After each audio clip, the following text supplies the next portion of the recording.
What's up ľudia? Dnes sa nachádzame znova pred fitkom a ideme robiť leg day challenge do takého štádia, pokým mi neodpadnú nohy. A vtedy, keď sa na ne nebudem môcť postaviť, pôjdem na Václavák a začnem sa pretekať o peniaze s ľuďmi náhodnými okolo dnes. Budem to tryhardiť najviac ako sa dá.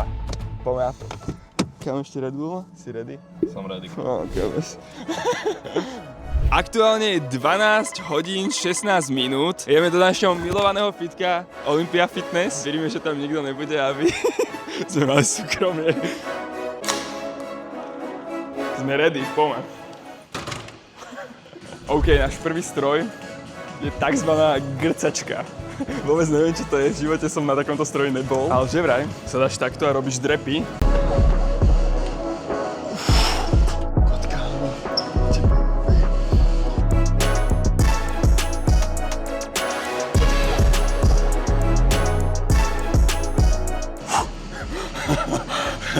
Kámo, môžeme to ukončiť. Konec videa ľudia. To bolo ťažké jak svinia. Toto je jeden z najťažších cvikov, ktoré som asi kedy cvičil v mojom normálnom fitku. Tento není a som za to rád, lebo by som asi tak či tak nechodil. A vidím to na tento bicykel. Nech sa už konečne trochu zapotím, lebo toto je slabota.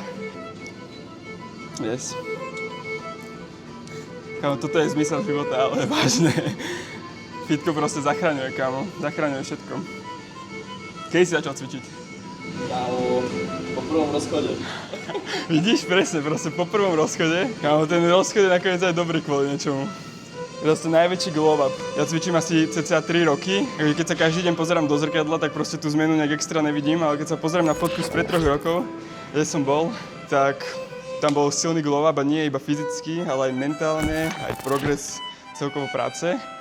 A za všetko, tá veľká väčšina podľa mňa toho úspechu je vďaka fitku.